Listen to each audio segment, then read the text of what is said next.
Shalom, salam patunggilan. Jemaat yang dikasihi Tuhan, puji syukur kita naikkan kehadirat Tuhan pada minggu ini 11 Juli 2021. Kita masih diberikan kesempatan untuk membangun ibadah. Pagi hari ini, ibadah menggunakan tata ibadah khusus pandemi. Dan jemaat mengikuti secara virtual dari rumah masing-masing. Ibadah pagi ini akan dilayani oleh Bapak Pendeta Kurniawan. Jemaat kami undang berdiri, kita mempujikan Kidung Jemaat 289, bait yang pertama, ketiga, dan 9.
Kita patut bersyukur kepada Tuhan Allah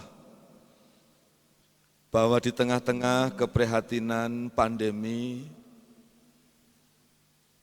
Tuhan masih mengizinkan kita semuanya untuk datang menghadap, menyembah dengan mendirikan ibadah. Ibadah minggu di tengah-tengah peraturan pembatasan kegiatan masyarakat, mari bersama-sama kita lakukan dengan hikmat di rumah dan tempat kediaman masing-masing. Kita mengambil saat teduh.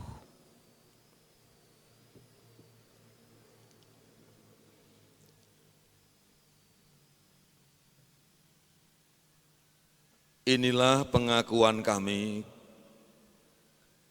bahwa hidup dan kehidupan kami terjadi karena anugerah dan kemurahan Tuhan Allah yang Maha Tinggi yang menciptakan langit dan bumi. Allah setia, memberikan pemeliharaan dari sehari ke sehari, sebab tidak pernah meninggalkan ciptaannya hingga saat ini. Kepada Allah yang demikian bersama-sama kami datang dan berbakti. Amin. Kiranya kasih karunia dan damai sejahtera dari Allah Bapa di surga dalam kuasa Yesus Kristus Tuhan menyertai kehidupan kita sekalian. Amin. Disilahkan duduk kembali. Kita beribadah masih dalam kalender Gereja Kristen Jayawetan, merupakan bulan keluarga. Bagian sosial terkecil dari sosial di atasnya, di mana setiap pribadi dihadirkan Tuhan daripadanya, yakni keluarga. Firman Tuhan yang menjadi dasar, menjadi tema ibadat, Kitab Nabi Amos, pasal yang ke-7, ayat 7 sampai dengan 9, demikian firman Tuhan. Penglihatan ketiga, tali sifat. Inilah yang diperlihatkannya kepadaku. Tampak Tuhan berdiri dekat sebuah tembok yang tegak lurus, dan di tangannya ada tali sifat. Lalu berfirmanlah Tuhan kepadaku, apakah yang kau lihat, Amos? Jawabku, tali sifat. Berfirmanlah Tuhan, sesungguhnya aku akan menaruh tali sifat di tengah-tengah umatku Israel.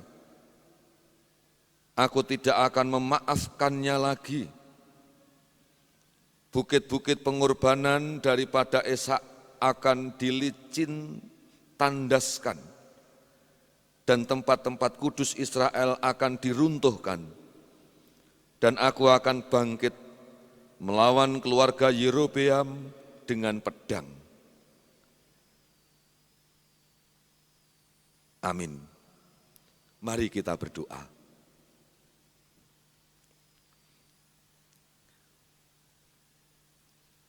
Segala puji, syukur, hormat, dan kemuliaan kami naikkan kepadamu, ya Tuhan Allah, Allah yang maha baik, yang menyatakan kebaikan dari setiap saat, dari hari ke hari, kepada seluruh ciptaan secara khusus, kepada kami umat tebusan, penandaan kasih-Mu atas kami, bahwa penyertaan dan kuasa yang menghidupi kami bukan hanya atas ragawi, melainkan juga nyawa rohani. Kami syukuri panggilan Tuhan di tengah-tengah keadaan di mana rumah tinggal adalah tempat paling aman karena gempuran pandemi. Tuhan mengizinkan kami memberi kemampuan untuk datang dan melakukan penyembahan. Menyerahkan ibadat minggu ini kepada Tuhan, memohon berkat dari Tuhan, dan juga biarlah Engkau saja yang memimpin kami. Ya Tuhan Allah yang Maha Suci, kami datang menyembah dalam kemanusiaan, yang dalam keseharian kehidupan kami syarat dengan dosa-dosa, kejahatan, pengingkaran kebenaran, bahkan kemunafikan.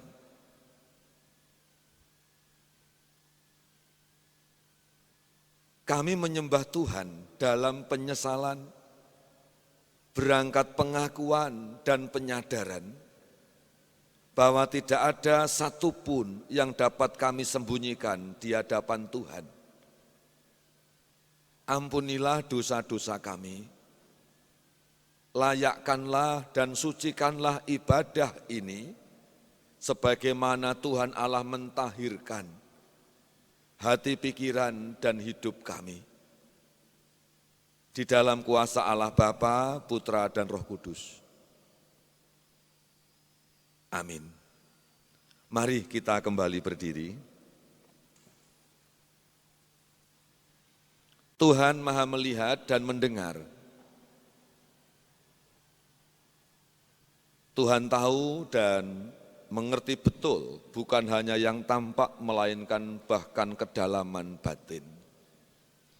Seringkali kekotoran mewarnai kehidupan dan berbahagialah yang senantiasa menyadari dan cepat-cepat kembali kepada Tuhannya.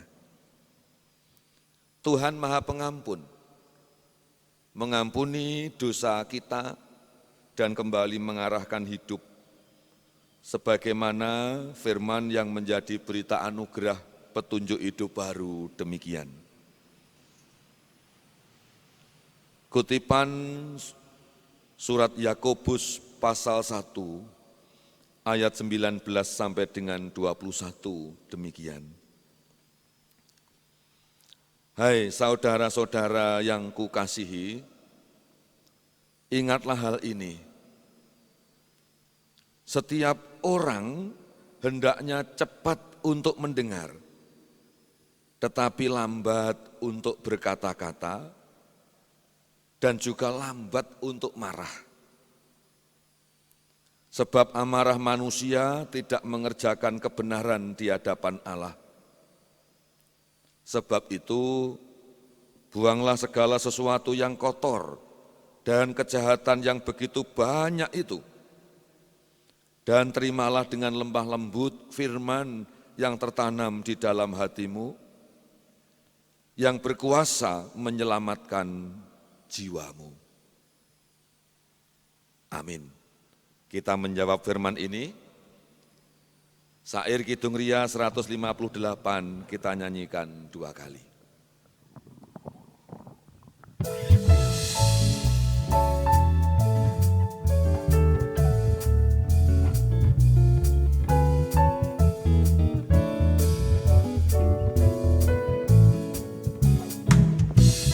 Oh Tuhan, pimpinlah langkahku.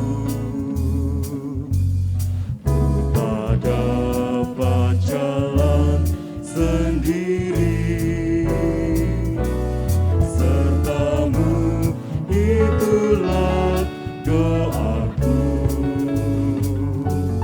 Ajarku merendahkan diri, menurut firman-Mu setiap hari. Jadikan balita dalam roh, mencari domba yang hilang. Itulah kerinduan jiwaku.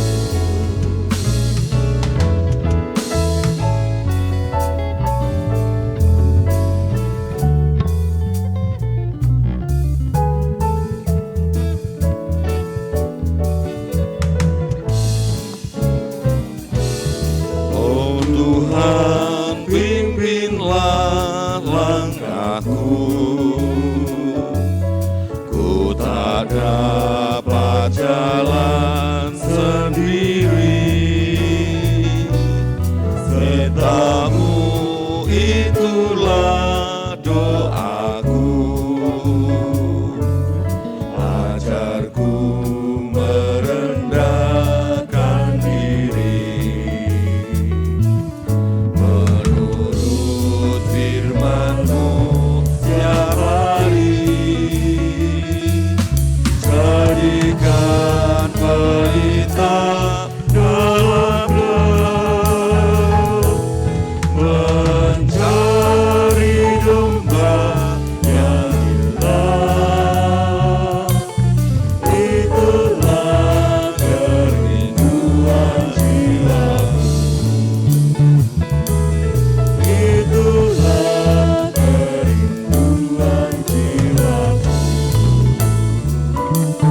Itulah kerinduan jiwaku.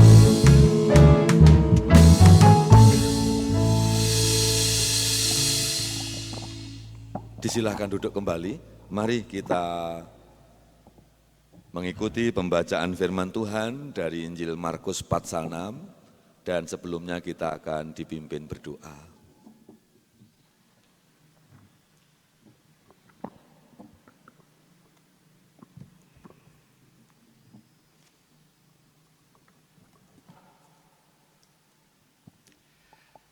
Bapak Ibu Jemaat terkasih, sebelum kita membaca, mendengar dan merenungkannya, kita satukan hati, kita berdoa.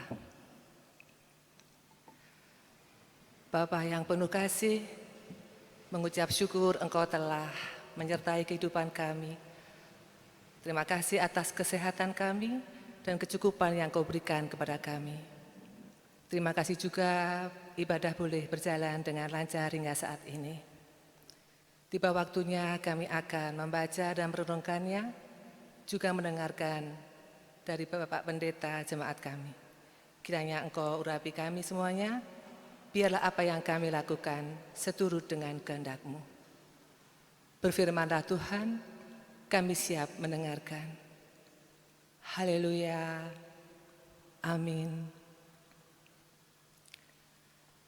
Bacaan pagi ini dari Injil Markus pasal 6, ayat yang ke-14 sampai dengan 24. Demikian firman Tuhan. Yohanes Pembaptis dibunuh. Raja Herodes juga mendengar tentang Yesus, sebab namanya sudah terkenal dan orang mengatakan Yohanes Pembaptis sudah bangkit dari antara orang mati. Dan itulah sebabnya kuasa-kuasa itu bekerja di dalam dia. Yang lain mengatakan dia itu Elia. Yang lain lagi mengatakan dia itu seorang nabi sama seperti nabi-nabi yang dahulu. Waktu Herodes mendengar hal itu, ia berkata, "Bukan, dia itu Yohanes yang sudah kupenggal kepalanya dan yang bangkit lagi." Sebab memang Herodeslah yang menyuruh orang menangkap Yohanes dan membelenggunya di penjara berhubung dengan peristiwa Herodias, istri Filipus saudaranya, karena Herodes telah mengambilnya sebagai istri. Karena Yohanes pernah menegur Herodes, "Tidak halal engkau mengambil istri saudaramu." Karena itu Herodias menaruh dendam pada Yohanes dan bermaksud untuk membunuh dia, tetapi tidak dapat. Sebab Herodes segan akan Yohanes karena ia tahu bahwa Yohanes adalah orang yang benar dan suci, jadi ia melindunginya. Tetapi apabila ia mendengarkan Yohanes, hatinya selalu terombang-ambing, namun ia merasa senang juga mendengarkan dia. Akhirnya tiba juga kesempatan yang baik bagi Herodias ketika Herodes pada hari ulang tahunnya mengadakan perjamuan untuk pembesar-pembesarnya, perwira-perwiranya, dan orang-orang terkemuka di Galilea. Pada waktu itu anak perempuan Herodias tampil lalu menari, dan ia menyukakan hati Herodes dan tamu-tamunya. Raja berkata kepada gadis itu, "Minta daripadaku apa saja yang kau ingini, maka akan kuberikan kepadamu." Lalu bersumpah kepadanya, "Apa saja yang kau minta akan kuberikan kepadamu, sekalipun setengah dari kerajaanku." Anak itu pergi dan menanyakan ibunya, "Apa yang harus kuminta?" Jawabnya, "Kepala Yohanes Pembaptis." Amin.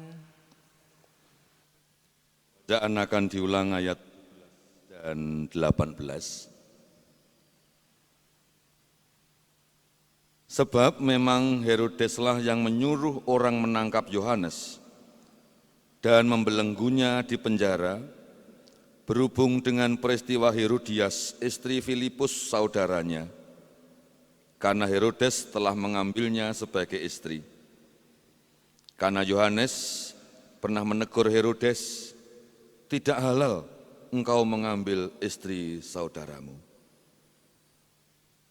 Demikian Bapak Ibu dan saudara-saudara, firman yang kita terima, dan berbahagialah kita semua yang senantiasa setia membaca mendengar, terlebih berbahagia yang terus berupaya agar hidup yang dijalani seturut dengan yang Tuhan kehendaki. Amin. bahwa kehidupan kita manusia tidak bisa dilepaskan dari keberadaan orang lain. Baik orang lain di luar diri kita yang luas, maupun juga orang lain yang dekat. Dalam hal ini keluarga contohnya. Bangunan relasi manusia satu dengan yang lain juga tidak bisa dilepaskan dengan komunikasi, baik yang verbal maupun non-verbal, komunikasi searah maupun dua arah. Pendek kata, setiap komunikasi adalah upaya penyampaian pesan sekaligus penerimaan pesan dari pihak satu ke pihak yang lain. Itulah komunikasi. Pesan dalam komunikasi juga bermacam-macam warnanya, bobotnya, isinya. Salah satu diantaranya yakni teguran. Ngelekke, dielekke, ditegur.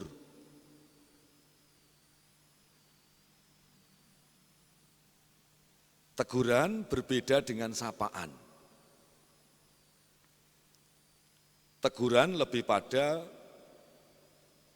mengkomunikasikan maksud melalui pesan yang bermuatan mengingatkan guna membangun.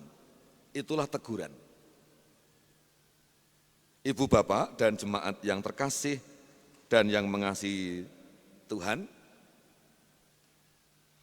mendapatkan teguran dari pihak lain, baik orang tua ke anak, suami ke istri atau sebaliknya, kawan kepada sahabat, atasan kepada bawahan, dan sebagainya.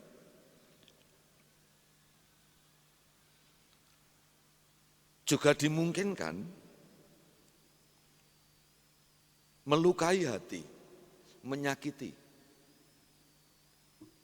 Mendapatkan teguran karena sebuah kesalahan, itu memang bisa menyakiti hati, merasa dipermalukan.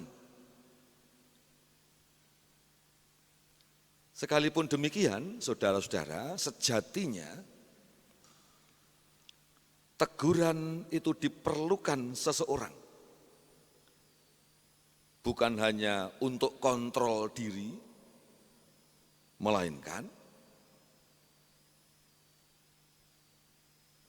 agar seorang pribadi, agar setiap orang mengerti dan menyadari kesalahan yang diperbuat, kemudian menginsafi kesalahannya, dan berupaya untuk tidak mengulangi. Dan inilah sebuah nilai bangunan hati dan sikap. Sehingga sejatinya sebenarnya dengan menerima teguran, seseorang mendapat pertolongan dari orang lain. Agar dimampukan membangun kehidupan ke depan lebih baik. Itulah teguran. Lah, yang sering menjadi persoalan, ternyata tidak setiap pribadi matang memahami hal ini. Sehingga acap kali juga banyak pribadi yang gagap, yang kaget dengan teguran. Seringkali dalam sebuah wadah keluarga atau komunitas yang lain,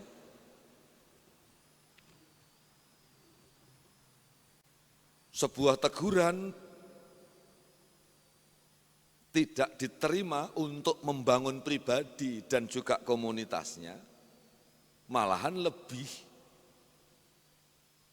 dihayati sebagai upaya untuk menjatuhkan sehingga menyakitinya.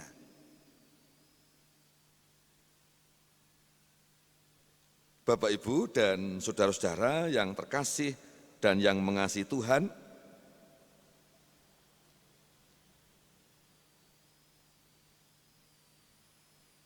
tema ibadah yang memimpin kita adalah seruan Nabi Amos, Amos pasal 7.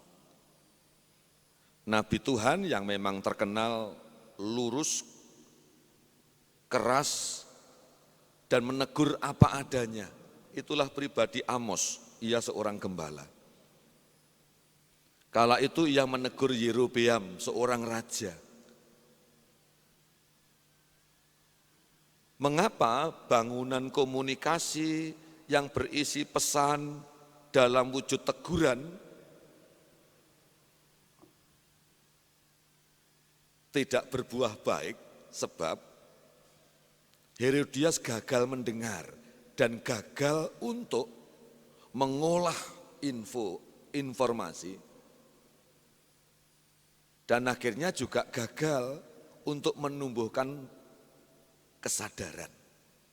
Sebaliknya, Raja Yerobeam ini malah marah kepada Amos. Itu firman yang mengantar saya dan saudara. Raja Yerobeam yang memandang Amos hanya sebagai pribadi seorang gembala, gembel. Yerobeam sebagai raja, sehingga keberadaan fisik mempengaruhi pikirannya, sehingga ia lupa atas dalil kebenaran karena teracuni oleh egositas pribadinya. Firman Tuhan yang kita terima juga berpesan yang sama. Injil Markus pasal 6 ayat 14 dan seterusnya, kalau kita cermati adalah berisi cerita dalam bingkai cerita. Sebenarnya pasal ini, Yohanes Pembaptis dibunuh, ini berangkat dari ayat 14 sampai dengan ayat yang ke-16, yakni kala itu Raja Herodes, raja besar, mendengar tentang karya Yesus di abad pertama.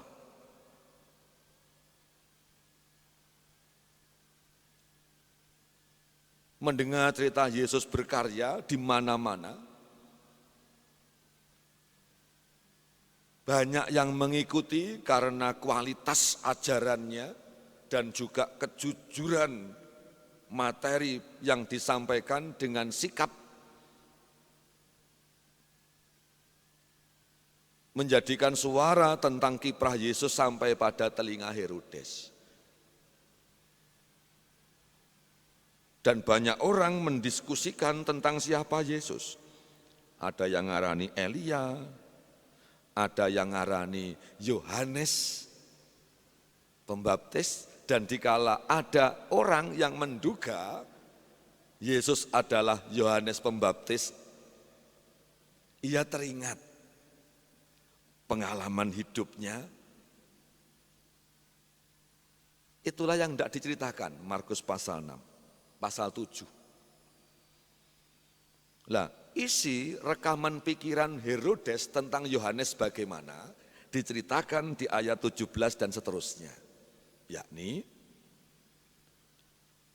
bahwa sebenarnya Herodes pribadi yang kagum, yang segan dengan sosok Yohanes Pembaptis.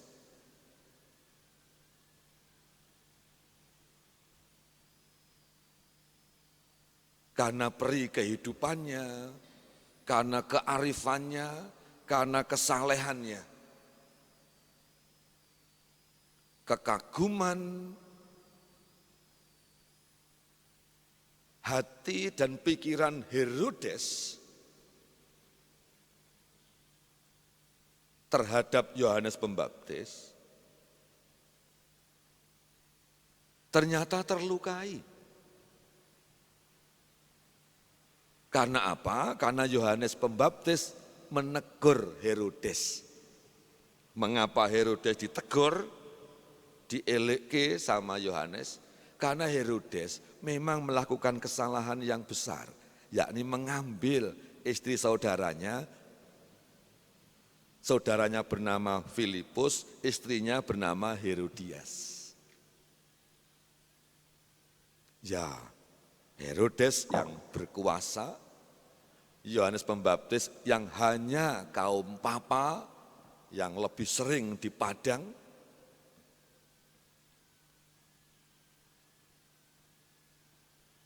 Herodes yang merasa terpanggil untuk mengingatkan raja, seorang sumber suri tauladan tetapi hidupnya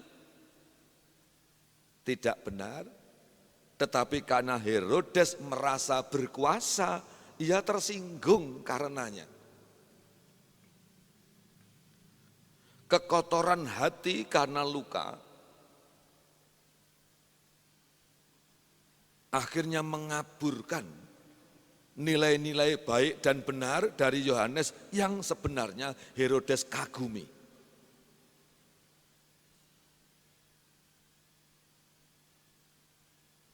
Sehingga pada suatu ketika, karena risih ditegur dan tersinggung, dicarilah cara bagaimana menyingkirkan Yohanes.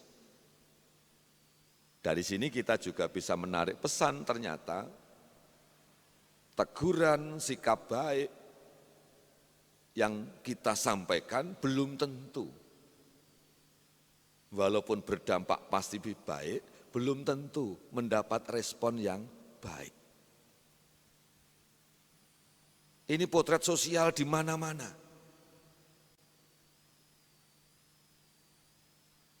Nah, kita lanjutkan Bapak Ibu dan saudara-saudara. Sehingga terjadilah semacam konspirasi, persekongkolan jahat yang dilakukan Herodes dengan Herodias. Diceritakan dikala ulang tahun anaknya Herodes dengan Herodias, ia menari dan Herodes suka. Karena suka maka seorang raja itu punya otoritas tak terbatas. Wah, aku seneng nduk, wis kowe njaluk apa? Separuh kerajaan ini tak wehke, wah aku seneng. Kepolosan anak Herodes, ia datang kepada ibunya Herodias, dan niat yang polos untuk minta pertimbangan pun juga tidak selalu terespon positif. Terkadang malah termuati niat jahat. Inilah praktek kala itu sudah ada. Ya, pertimbangan baik terkadang belum tentu berbalas baik. Dikala ia minta pertimbangan kepada seorang ibunya, apa yang dikatakan ibunya? Bilang bapak saja, minta kepalanya Yohanes. Syahdan terjadi, ia minta kepada Herodes yang memang sudah kadung ketrucut ngendikan. Jaluk apa kowe? Bapak, ayah, aku minta kepala Herodes. Dan saat itulah terjadi ketegangan batin dari Herodes sang raja, pengagum Yohanes. Herodes sang raja yang meski mempertahankan wibawa, setiap ucapannya mesti terjadi, terlebih kepada anaknya. Maka yang menjadi korban adalah yang benar, yakni Herodes Pembaptis.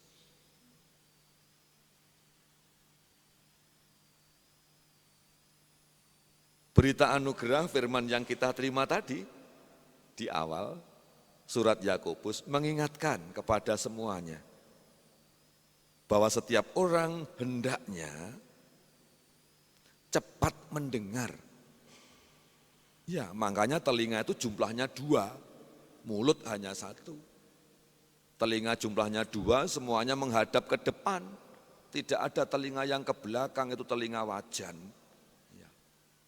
Menghadap ke depan dengan lekuk-lekuk yang khas, sehingga bagaimana gelombang suara ditangkap dan dimasukkan secara fokus di sini. Tujuannya apa? Setiap suara, setiap pesan, termasuk juga teguran, tidak serta-merta cepat diolah, melainkan cepat didengar. Sebanyak mungkin, selengkap mungkin, agar membahani pikiran. Sehingga memainkan sebuah pertimbangan etis. Barulah terlahir sebuah ucapan yang bareng dengan sikap. Itulah ajaran Tuhan. Seseorang atau pribadi yang terlatih mengolah apapun termasuk teguran dengan matang, dia tidak gampang terseret yang jahat, kemarahan, kesalahpahaman, melainkan senantiasa diterangi kesabaran dan sekaligus megung ing manah, megung kebesaran hati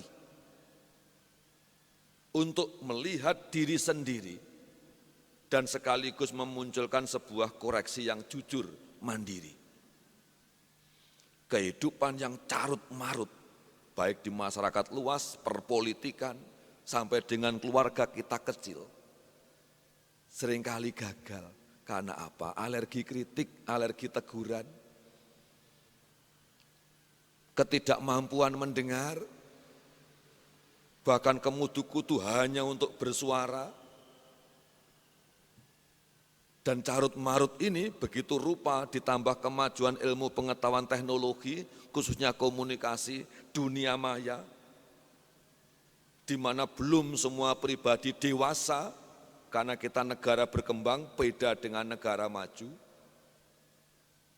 Maka yang namanya gorengan suara, gorengan berita, kesalahpahaman, kesalahan sikap, apresiasi, dan lain-lain, mewarnai kehidupan, tidak bisa kita pungkiri. Nah, saya dan saudara berada di komunitas kecil, yakni keluarga, yang tumbuh bersama, yang harus mesra. Mesra tidak hanya diartikan kedekatan fisik, melainkan juga kedekatan hati. Kedekatan hati tidak hanya berupaya memberi, tetapi juga kebesaran hati untuk menerima nasihat, menerima didikan. Keluarga yang kuat dan terlatih untuk pandai mendengar dan tidak kesusu untuk berucap, pasti menjadi bangunan keluarga yang matang, arif dan bijaksana. Dan itulah kesaksian keluarga-keluarga Tuhan. Selamat hari Minggu, selamat mengkomunikasikan hidup satu dengan yang lain. Selamat berbagi berkat. Tuhan memberkati. Amin. Jemaat diundang untuk bangkit dan berdiri. Mari di kediaman kita masing-masing, bersama-sama dalam hormat kita bersikap sempurna, kita berikrar pengakuan iman. Demikian pengakuan kita. Pengakuan iman rasuli. Aku percaya kepada Allah Bapa yang Maha Kuasa, Khalik langit dan bumi, dan kepada Yesus Kristus, anaknya yang tunggal Tuhan kita, yang dikandung daripada Roh Kudus, lahir dari anak darah Maria, yang menderita di bawah pemerintahan Pontius Pilatus, disalibkan, mati, dan dikuburkan, turun ke dalam kerajaan maut. Pada hari yang ketiga bangkit pula dari antara orang mati, naik ke surga, duduk di sebelah kanan Allah Bapa yang Maha Kuasa. Dan akan datang dari sana untuk menghakimi orang yang hidup dan yang mati. Aku percaya kepada Roh Kudus, gereja yang kudus dan am, persekutuan orang kudus, pengampunan dosa, kebangkitan daging dan hidup yang kekal. Amin. Disilahkan duduk kembali.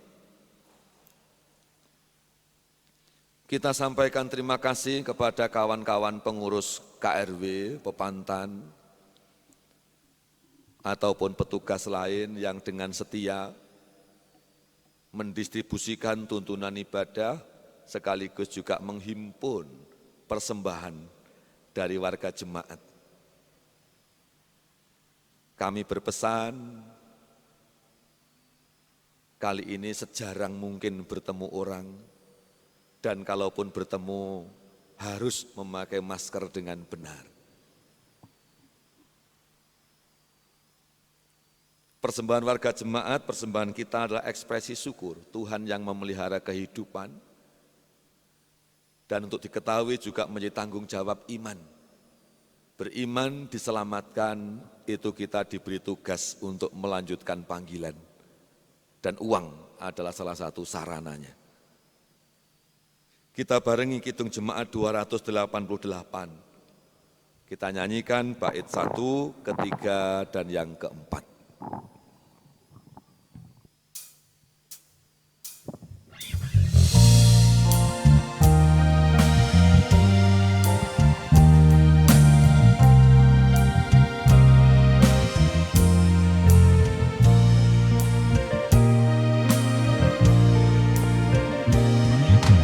Mari puji Raja surga, persembahan bawalah, ditebusnya jiwa raga, maka puji namanya. Puji Dia, puji Dia, puji Raja semesta.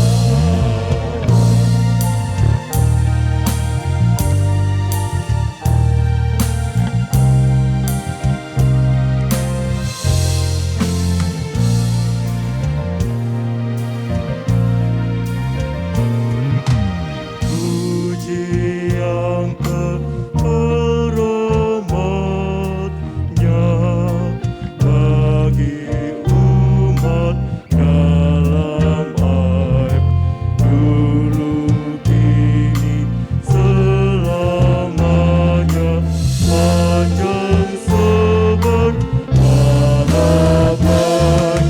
Puji Dia, puji Dia, yang setianya Raja.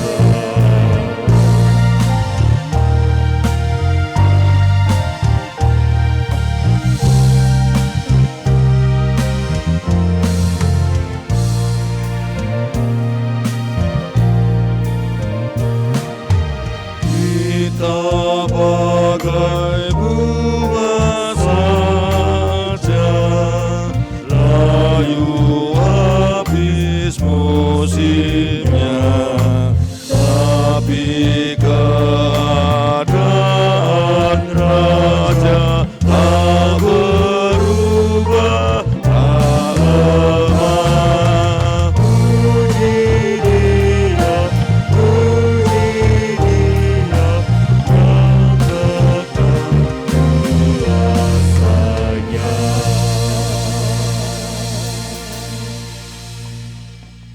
Kita bersafaat.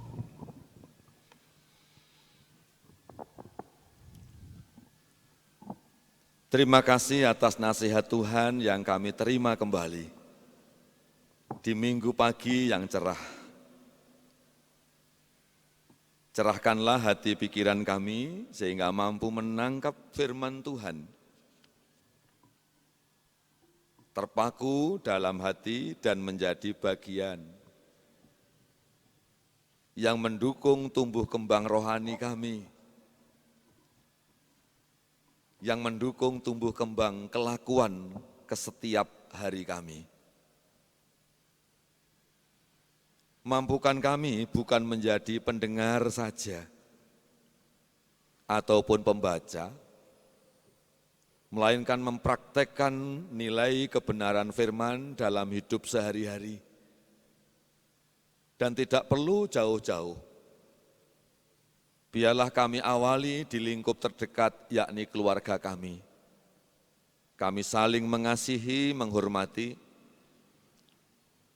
dan salah satu sikap mengasihi kami, yakni mengingatkan apabila ada kesalahan bertujuan membangun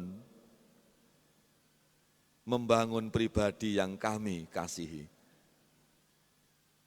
Pun pula latihlah kami untuk senantiasa berbesar hati, memiliki kemampuan kedalaman menangkap berita dan mencerna, sehingga output yang terlahir baik dalam tutur kata maupun sikap adalah respon yang menghidupkan yang lain. Puji Tuhan. Menyerahkan persembahan yang kami kumpulkan, semuanya untuk sarana kami melanjutkan panggilan. Oleh karenanya kami mohon Tuhan menyucikan niat kami, niat yang mempersembahkan, niat gereja yang mengelola. Tuhan juga yang mencukupkan siapapun yang telah terus belajar mengasihi Tuhan, pun pula kesucian gereja dalam mengelola dengan benar dan bertanggung jawab. Cukupkanlah kebutuhan kami semua. Ya Tuhan, dalam syafaat, kami mendoakan setiap pribadi-pribadi kami dari keluarga yang ada, memohonkan berkat cukup atas kebutuhan kami, di mana karena situasi acap kali ekonomi menjadi berbiaya tinggi. Tuhan mendengar jeritan saudara-saudara kami yang mungkin kehilangan pekerjaan atau menurun pendapatannya karena efek dari kebijakan yang memang meski ditempuh pemerintah, yakni PPKM, demi keselamatan yang lebih luas, yakni masyarakat ke depan. Kami mohonkan berkat sehat untuk orang-orang yang menyekitari kami, sebab kali ini sehat amatlah penting. Pada kesempatan ini pula kami doakan dalam syafaat, memohonkan penghiburan di kala mereka berduka, memohonkan kekuatan di kala mereka merasa lelah fisik, lelah batin, memohonkan terang atas sebuah kepastian dari harapan tentang apa saja. Tuhan tahu pikiran mereka, pikiran kami. Kami doakan pemerintah kami, baik Kabupaten Kediri, Pak Bupati, maupun Kota Kediri, Pak Wali Kota, hingga jajaran yang ada dalam dampingannya, juga pemerintah pusat yang saat ini sedang bertempur dengan pandemi yang menjadi ancaman kelangsungan kami berbangsa. Dalam kuasa Yesus Kristus Tuhan, kami mohonkan mujizat, biarlah keterputusan mata rantai pandemi dengan cepat menjadi kenyataan. Bangsa kami pulih ekonominya, bangsa kami cepat menata kembali, masyarakat bangsa Indonesia sehat, dan stabilitas keamanan semakin terjaga. Kami percaya bahwa doa seluruh bangsa, Tuhan mendengarnya. Terima kasih, kami serahkan kawan-kawan sepelayanan yang saat ini piket, siapa saja, bagian apa saja. Inilah kami ya Tuhan, yang menjadi alat-Mu, hamba-Mu. Setiap kami yang berikrar menjadi pelayan sejatinya hidup ini adalah persembahan, sebab hidup telah Tuhan jamin keselamatan surga. Kami akan mengakhiri ibadah dan kembali ke aktivitas keseharian. Kiranya genggam tangan Tuhan terus ada pada kami. Ya, genggam tangan Tuhan, Tuhan kami yang telah mengajarkan berdoa kepada kami demikian. Bapa kami yang ada di surga, dikuduskanlah nama-Mu, datanglah kerajaan-Mu, jadilah kehendak-Mu di bumi seperti di surga. Berikanlah kepada kami pada hari ini makanan kami yang secukupnya, dan ampunilah kami akan kesalahan kami, seperti kami juga mengampuni orang yang bersalah kepada kami. Dan janganlah membawa kami ke dalam pencobaan, tetapi lepaskanlah kami daripada yang jahat. Karena Engkaulah yang mempunyai kerajaan dan kuasa dan kemuliaan sampai selama-lamanya. Amin. Disilahkan untuk kembali berdiri.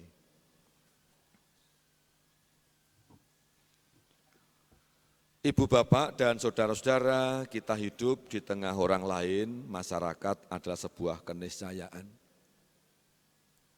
Patuh kepada aturan adalah hal yang wajib. Patuh kepada aturan, patuh hanya karena takut tidak akan pernah ada gunanya. Tetapi patuh aturan karena kesadaran itulah nilai. Untuk patuh pada aturan karena sadar dibutuhkan pengertian. Dan kali ini pengertian yang kita tangkap bahwa pemerintah memberikan aturan ketat PPKM tujuannya untuk keselamatan semua. Sehingga mari kita patuh tidak perkara takut, tetapi perkara menjaga diri masing-masing dan orang lain. Terus bermasker kemanapun. Cuci tangan bersabun dengan air mengalir sesering mungkin. Makan minum istirahat yang cukup, bila perlu tambah suplemen vitamin. Vitamin tidak selalu mahal. Dan satu lagi yang meski dipesankan, karena mewabahnya virus di lokasi masing-masing,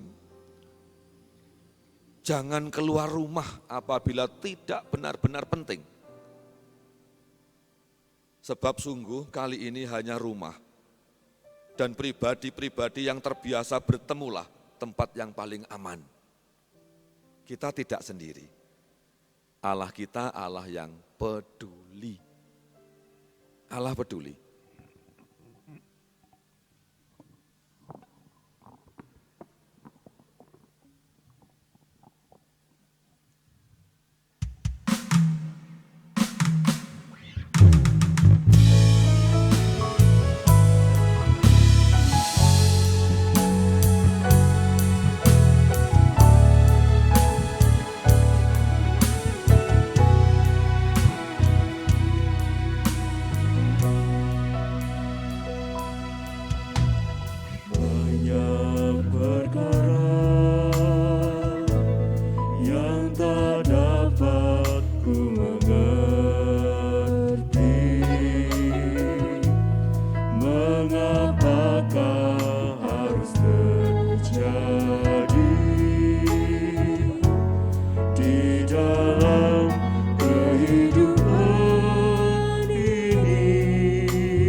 di dalam kehidupan ini.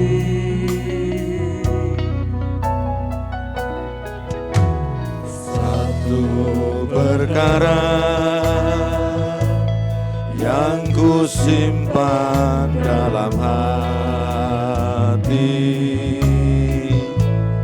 tiada satu pun kan terjadi tanpa Allah peduli.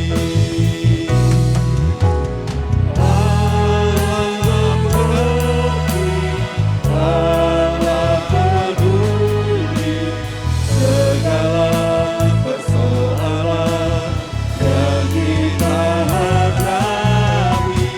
Akan pernah dibiarkannya bertumbuh sendiri karena Allah mengerti.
Allah Bapa di surga, sumber berkat dan hidup, senantiasa memberkati hidup kita semua.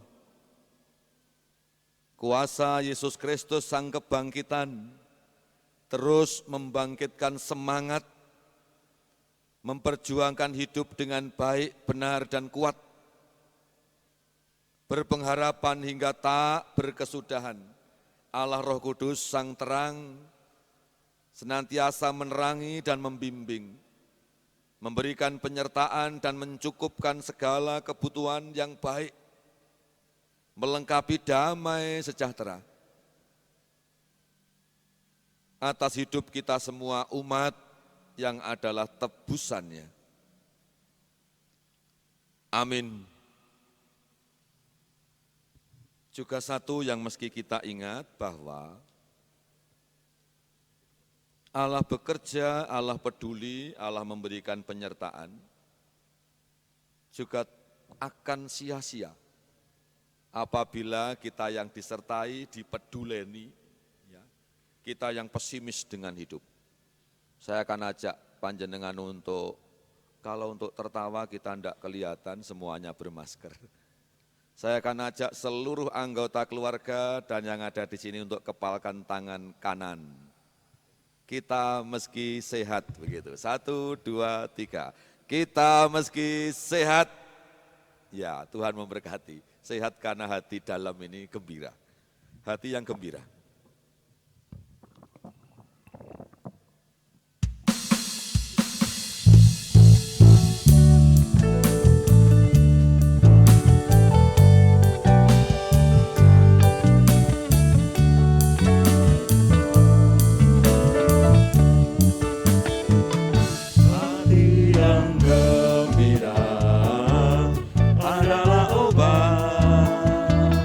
Seperti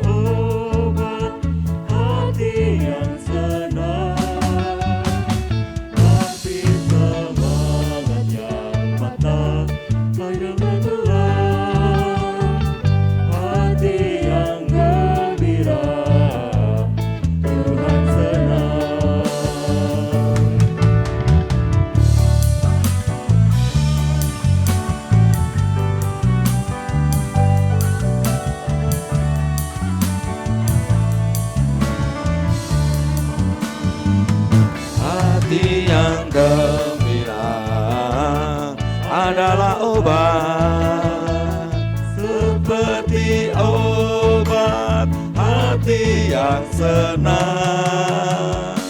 Tapi semangat yang patah berikan tulang, hati yang gembira Tuhan senang.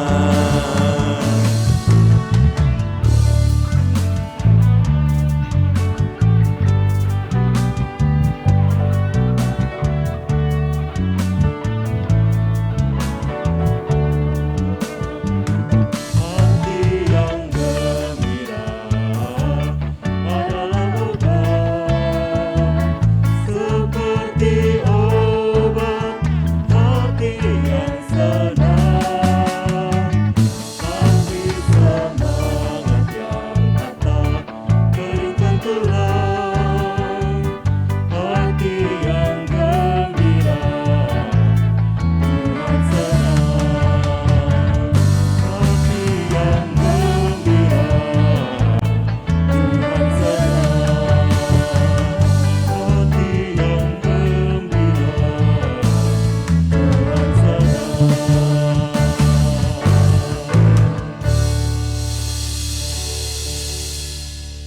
Jemaat, mari kita mengambil saat teduh. Saat teduh selesai. Atas nama Majelis Jemaat YKJW Kediri, kami menghimbau Bapak Ibu warga jemaat untuk selalu mematuhi 6M dan protokol kesehatan dalam setiap aktivitas yang kita lakukan. Jangan gampang melepas masker, patuhi protokol, tetap berada di rumah karena rumah adalah tempat yang paling aman bagi kita. Dan selalu mendoakan agar pandemi ini segera berlalu. Selamat hari Minggu, selamat beraktivitas, Tuhan Yesus memberkati.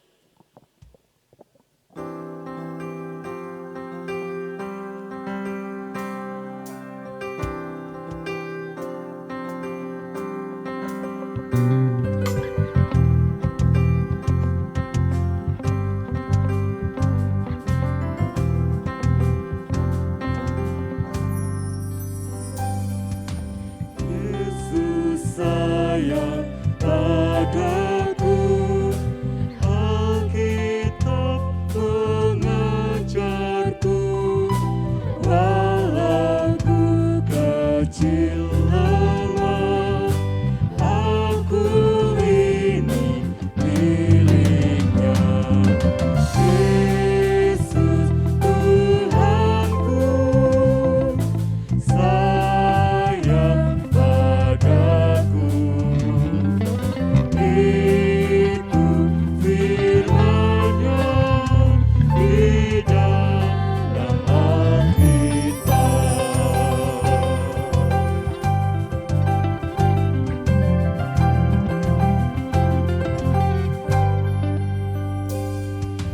Yesus